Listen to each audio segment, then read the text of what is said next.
Right, hello everyone. This is weird, not done this in a long time. I thought I would do something a little bit different, as I've not done a video in a long time. And just talk about some of the things I've been up to in the past, however long it's been. And at the same time do something very stupid, which is do an MX-5 official race. An MX-5 official race, if I try not to elbow my microphone. With zero practice, and I'm probably going to get nuked. So I've got everything you need for an iRacing official race, which is of course a stupid Christmas jumper and a beer, and we'll see how it goes. Hopefully talk about some interesting things as it happens. Maybe not, maybe I'll talk a load of rubbish for the whole thing, but yes, let's see how it goes. Oh yes.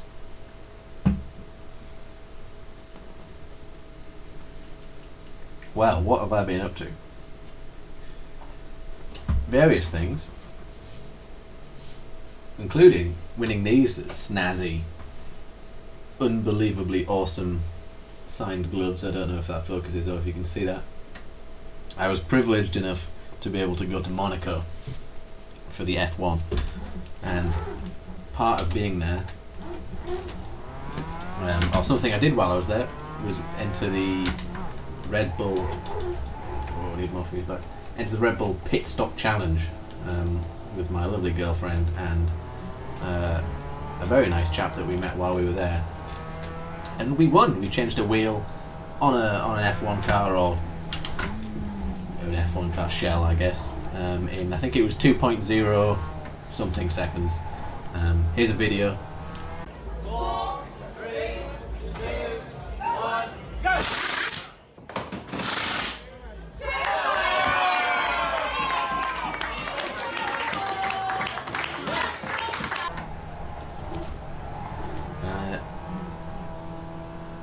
And as well as winning these gloves, as part of those prizes, we managed to bag ourselves. Right, yeah, I thought I was driving the wrong track then. A trip to Milan to watch the APT Next Gen tennis finals. So we did that in November, and that was unbelievable. So thank you to everyone at Red Bull, all of the wonderful people we met when we were in Monaco. And these have ever since been my nearly lucky gloves. Anyway, right, let's try and do a lap. I've done 0 laps in this car since they changed the tyres, and also since I got myself a new set of pedals. So I'm now using the Fanatec Close Spot V3s.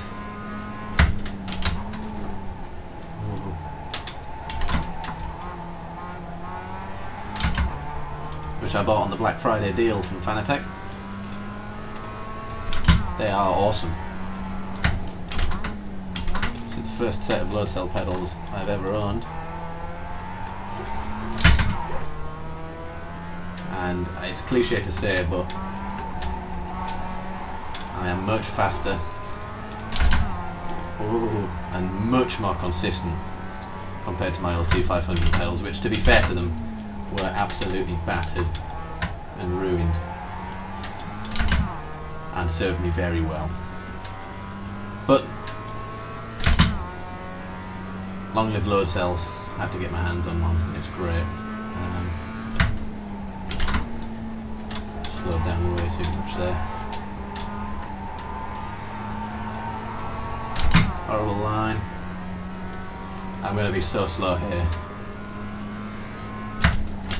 Oh, I've nearly missed the bloody braking point. Stop, car. I'm only 0.1 off for now, but those times are going to fall.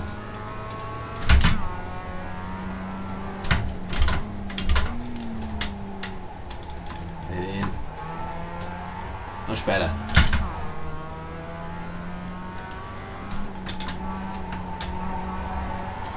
Here's me thinking, I'll do a relaxing MX-5 race and talk some crap while I do it. And now here I am. Serious face on.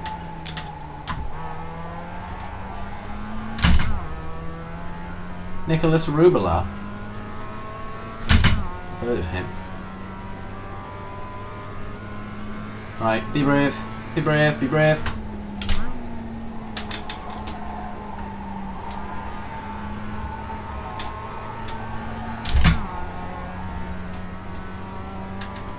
What's that? 150. Oh, not great.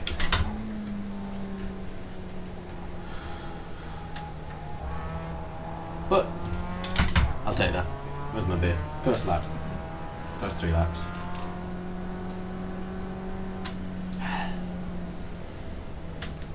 So what have I been up to? I can't remember if I ever spoke much about the Want to Race competition, but that was both a big highlight and a big low light of the past 6 months. Made it to the grand finals. Met some awesome people there that I'm now staying in touch with. Hopefully we'll get out on track with them again soon. And to be honest, I should have won and could have won. It is no one else's fault but my own that I didn't win, because I spun right at the end. So a little bit of story time.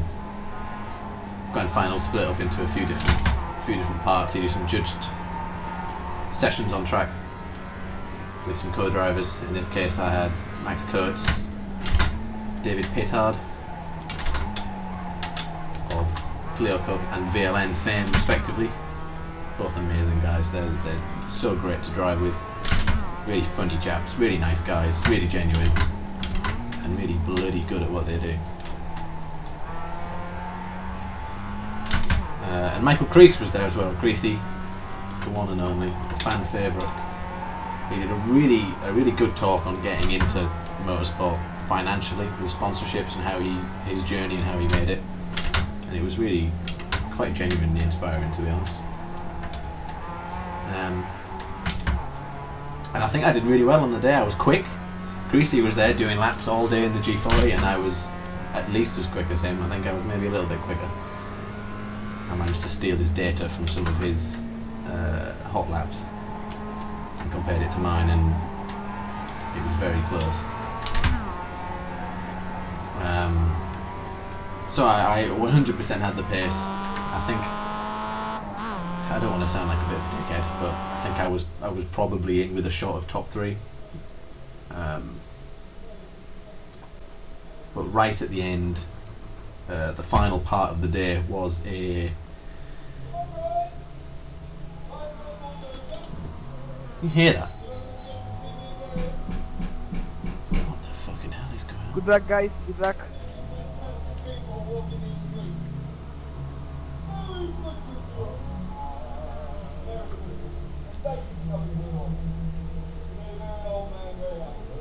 Okay, so there's some people outside my house on the back of a van playing Christmas songs, shouting nonsense. Bah humbug. Where's that bloody picture of the guy closing his curtains from all the fireworks because he wants to play computer games? Close those bloody curtains. Anyway, where was I apart from losing at iRacing? Want to race. So I think I had the pace, I had everything to be top 3 and potentially to win. The final part of the day, it was a head-to-head shootout with another person on track, so you start halfway around, they start on the other half, and you chase each other, and the delta between you is measured each lap, and then there's a winner, and that goes towards the final judging. And just before I went out for this final run, having done really well all day, it poured with rain. Now up until that point, let's nail this start.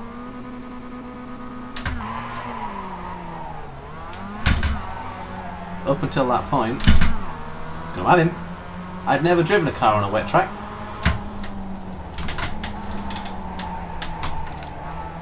So,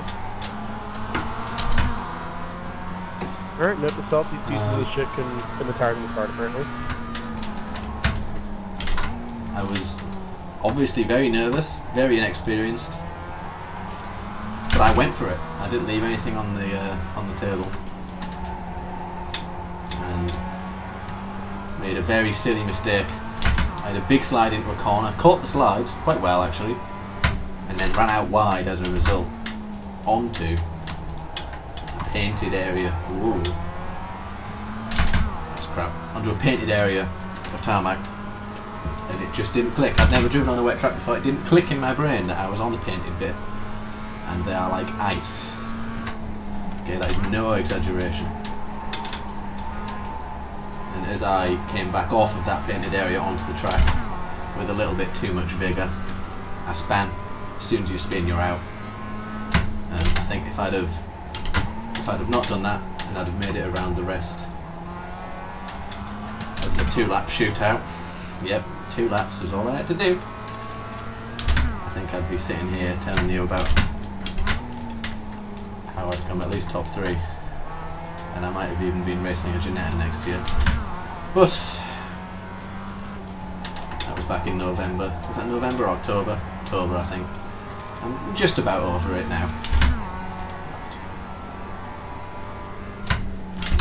But what that did push me to do, it gave me the confidence that I am actually good enough in a real car to do okay. So I've spent a lot of time over the last few months building a brand, personal stuff, trying to come up with I'm really sorry. Overshoot, sorry. packages for potential sponsors, speaking to a lot of potential sponsors and doing everything I can to try and make it onto the grid next year in a real race series. Now, experienced, established, well-connected racing drivers will tell you how hard it is. So inexperienced, not well established, hardly any connections, little old me, I'm not doing great, to be honest, in terms of sponsorship. It's really hard, it's really congested, you have to stand out. I think I've got quite a lot that does make me stand out, but it's so hard, it's so tricky. I think the key to it is connections. So there's still a small amount of hope for getting gear for making it next year, but it's shrinking by the day. So I think probably what I will end up doing is spending 2020 building a brand, building exposure, building contacts, speak to as many people as I can.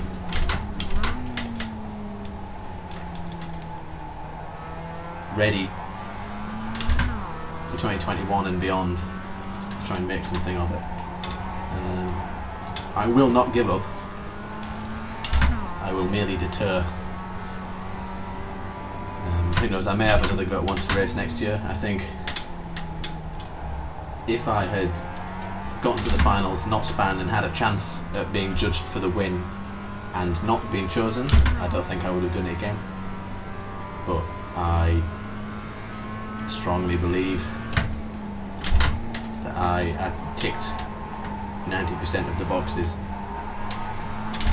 I just didn't give myself a chance to be picked, unfortunately. Oh, I'm going wide. Yeah, we go. So who knows? I might have another go at that next year. I've been speaking to those guys. My aspiration was to, and still is, to race with the Want to Race team in GRDC anyway next year. So that was what I'm trying to raise sponsorship for. So I've been in touch with those guys. I went down to Motorsport Days Live at Silverstone, had another go in the Ginetta there. Absolutely cracking little car, and they're all so nice. You really feel like part of a family, and not just the team owners and the Ginetta staff, even down to the team mechanics and the guys who run the show day to day. Okay, Everyone's just so I'll nice and such a laugh. So it's something that I really want to be a part of if I can. So we'll see how that goes.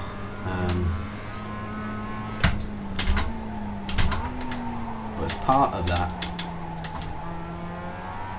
as part of building a brand, building unique offerings, being different, put myself out there. I've been working on some other projects. One of which, sim streams, that you may have seen being spammed by me on Twitter and in various sim racing groups. That went live a week ago-ish. So the basic...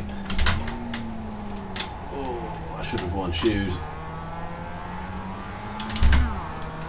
Load cell pedals and socks and heel and toe is a little bit painful sometimes. So sim streams. The idea came as part of a conversation on Twitter that I'd seen, where I can't remember the exact wordings of it, but essentially the summary was that there isn't a single place. I'm gonna get overtaken here. There isn't a single place where you can go to get sim racing live streams. There's loads of places you can go to. You can go to YouTube Live and find the iRacing channel. You can go to Twitch TV and look at iRacing or Assetto Corsa or R Factor. You can go to Mixer. You see people driving on Gran Turismo, on all of the sims. But that's the three main platforms, however many different sims that we all use. But we are all still one community. So I'm predominantly an iRacing user, but Assetto Corsa is great. Assetto Corsa Competizione is good.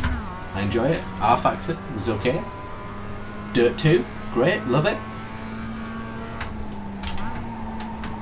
Whereas other gaming communities are defined by the game or by the franchise, so maybe you're part of the Call of Duty community or the Counter-Strike community, as I used to be part of. Sim racing's different.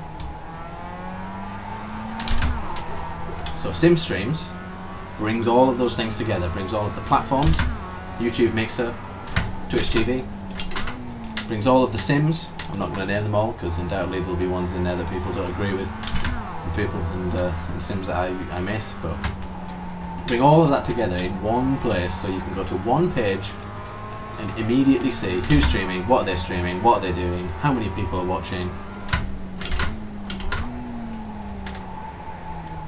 And you can find more content, better content, with less effort in one place. That's what SimStreams is. Here's some screenshots of it, blah blah blah. So that has been absorbing a lot of my time recently. I've done all of the development, all of the effort myself. Big steep learning curve. I come from a creative / software-y background, but there was so much stuff in here that I had to learn. So if you're a software engineer or a web developer, please don't look at my source code because it's probably shite. But it works. Last night released probably what is version 0.3, I guess, which is now optimised for mobile use as well, so if you do it on a mobile it's formatted a lot nicer.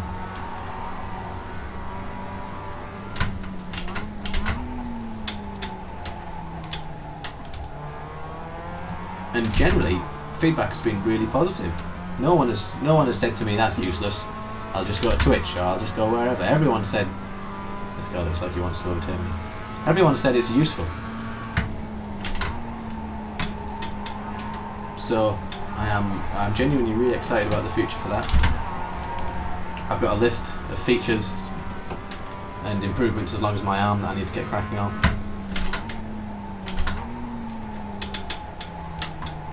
And we'll do that over the coming weeks and months. But please take a look. Go have a peek. If you hate it, please tell me. If you love it, please tell me.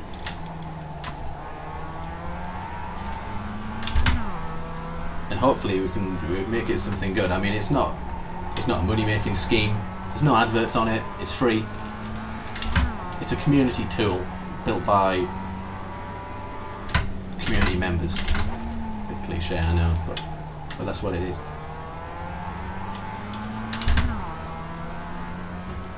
So, bloody hell, how are we doing? 6 laps left, 5 laps left. my feet hurt like hell. Second place.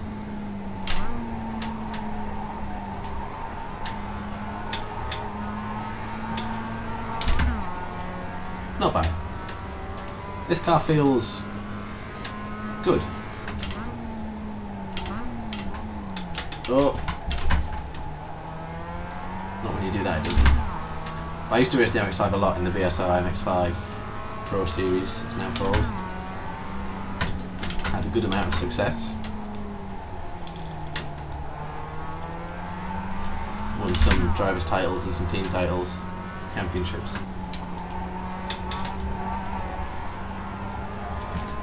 Ooh, this is fixed setup, of course. I used to have my car set up a very particular way, and it used to drive in a very particular way.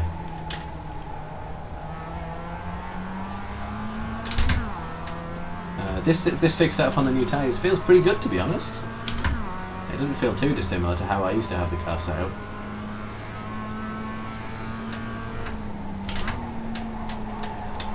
I am getting thrashed by Nicolas, but I will happily take that because he is an excellent driver. And this is both my first race of the day and in this car on these tyres and with these pedals. So there's all my excuses.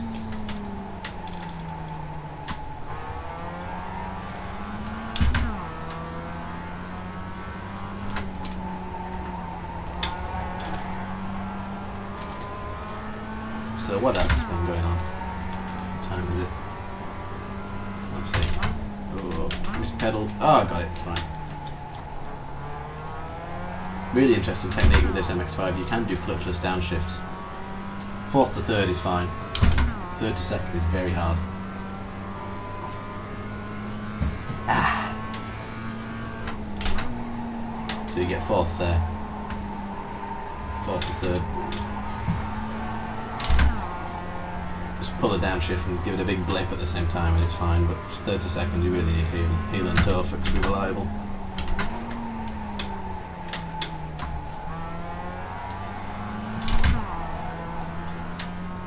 Whew.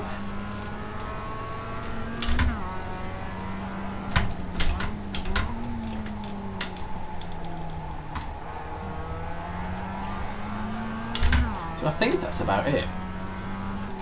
Stuff to talk about. Considering I am woeful at holding a conversation. I haven't half. Oh, not very smooth there. I haven't half blabbered on for nearly a full race.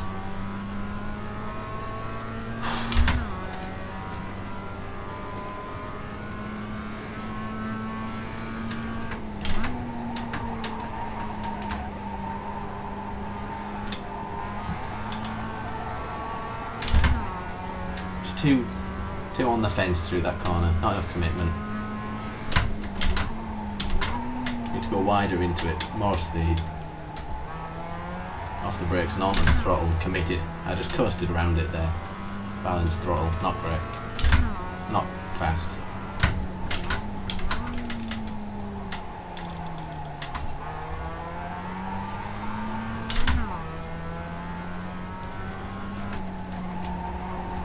These are great little cars now. They already were great. They changed a lot of setup limitations which ruined the way that the car drove for me because I couldn't set it up how I wanted to set it up, and that was, God, how long ago was that? 6 months? 9 months ago they changed that. But now the car's got a bit more power. It's got the new V7 tyres. And with these load cell pedals you can really slide it in. Pardon the expression. Back it in would have been the motoring journalist phrase.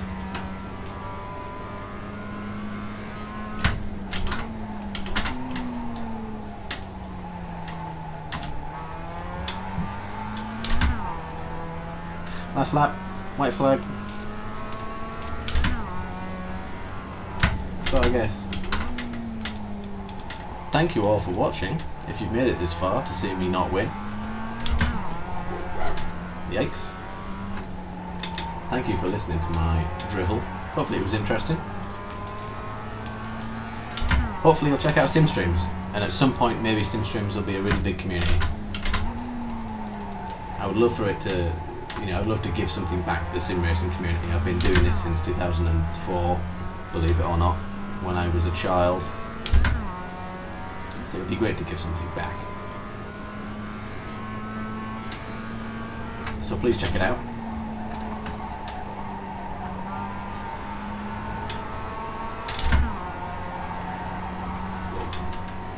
Nice. Well, I'll take that. Second place, behind a very accomplished sim racer. The thing I always used to love about the MX-5 was how slidey it was after the race. How you can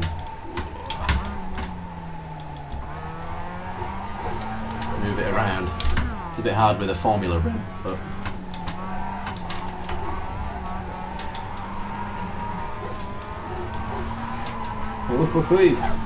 I've been driving this and no, I haven't been driving this. I've been driving the new V8s and the new tyre model.